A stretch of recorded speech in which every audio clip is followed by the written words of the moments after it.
Okay, we are on the button again, and middle position is raising. This is pot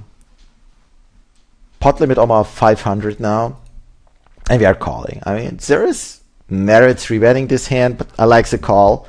You would need to have a read on someone opening way too loose to 3-bet this, or someone 4-betting too loose, and you are 3-betting, 5-betting, getting this in because this hand is strong enough against two wide opening ranges. But other than that, this is a decent call here. We have the nut suit. We have a very strong. Our range is way underrepresented here, and this is what you want to do to have a protected and strong button range on a button. If you are 3-betting all the strong hands on a button, then your calling range preflop becomes too weak, and people are gonna notice that and exploit your postflop. Over here, big blind decides to 3-bet. In general, especially the lower the stakes you play, he's gonna have a strong hand. I would say ace, well, Broadway cards, aces, kings, ace, king, king. Well, the kings will be king, king, queen, jack, king, king, queen, 10, So it's gonna be king, king, Broadway card. So if MP actually decides to, well, you can fold to a 3-bet regardless what MP does, unless MP 4-bets. But I would say his range is pretty strong here. So he calls and we call. And a flop is, we flop top pair with a weak kicker. Well, not weak kicker, but ace king is just so much in big blind's range or MP range. And the preflop 3-better decides to c-bet. His sizing 95 into 138. I think it's pretty good. He's representing aces, so it doesn't matter how much he bets anyway. And then rundowns, pretty good bet sizing. And the times he has, I would say he's never betting bluffs over here.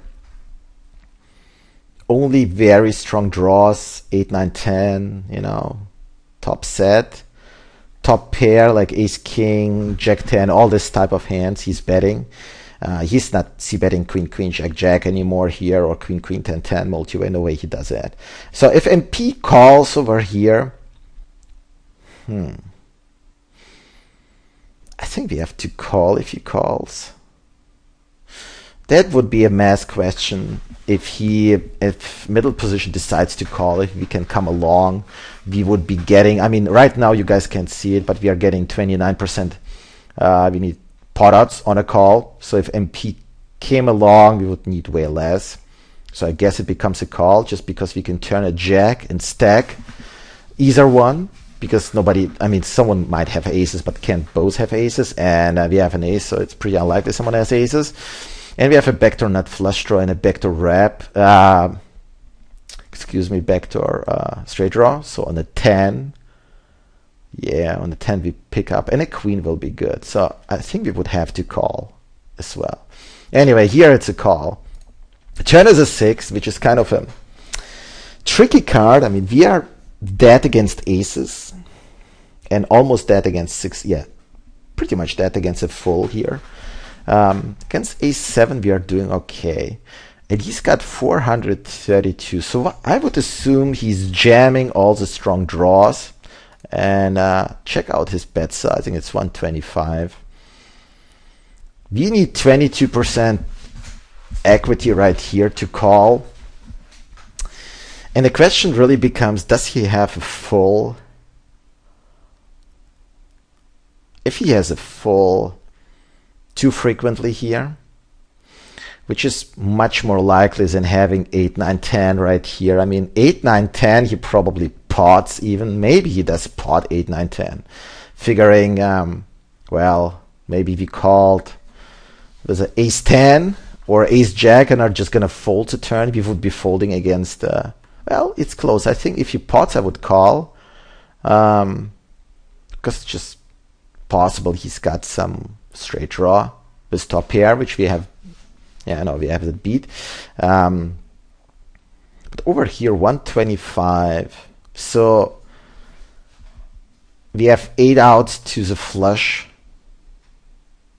because we have three diamonds ourselves, and yeah, we have a jack, and the problem is that the ace, if we hit an ace, it's not gonna be good, because I feel like he could have ace king or something. It's very weird, but over here you need to make a decision whether you are getting the right pot odds or not on a call. And the problem is kind of, if we were heads up on a flop and someone bets a flop and bets this small on a turn, you're always calling just because of the pot odds, and he has a bluffing range much more often. But over here he bets a flop and now bets a turn and almost looks like he's milking you. So I actually lean, wow, you against, like, all right, let's say game theory optimal, you are not folding here, because if you're folding here, you're just being exploited because you are folding too much. I mean, if you're folding this hand, which is like the best top pair type of hand you can have besides ace king, but you gotta redraw here. The only hands you're calling with are ace 7 and a full, which you don't have often enough anyway. Yeah, you could say you have ace 8, 9, 10 with a flush draw sometimes here, which you could have, but you probably jam the flop. Who knows? Yeah, you are jamming this. You don't have it too much, so you're overfolding the turn in this case. So game theory optimal, you have to call over here, just in case he's bluffing. He could be bluffing with 4-5. And something really weird and confusing, and just setting up a river shove, like, say, let's see, we called over here, so 577, and if he decided to bluff, he probably was setting up some weird river bluff.